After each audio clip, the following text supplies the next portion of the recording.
There's certain insights that I've gotten from the martial arts that help me in the medicine, and things in the medicine that help me more with the martial arts. And it goes back and forth that way. My name's Kelly Ryan Lake, and I do quite a bit. One is martial arts. I love Taijiquan, I love Bagua Zhang.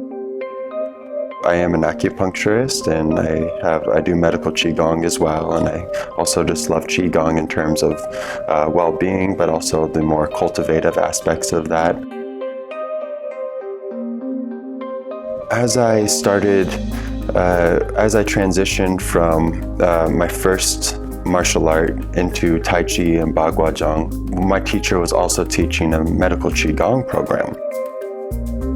And so I first started with the Qigong program, learning how to use Chinese energetic medicine and for yourself, but also in working with a patient or a client.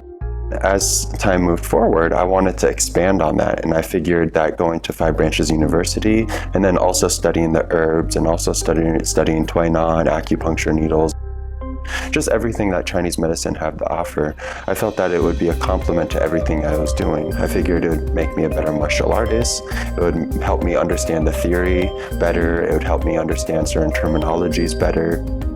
I figured that because in the martial arts, we have things like traumatology or making Die Da Jiu, that if I understood the herbs better, maybe it would give me deepen inside the martial arts.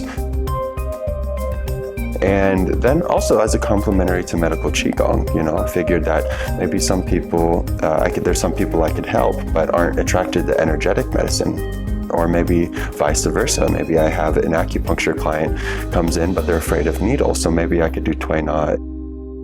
So I just wanted to make myself more well-rounded.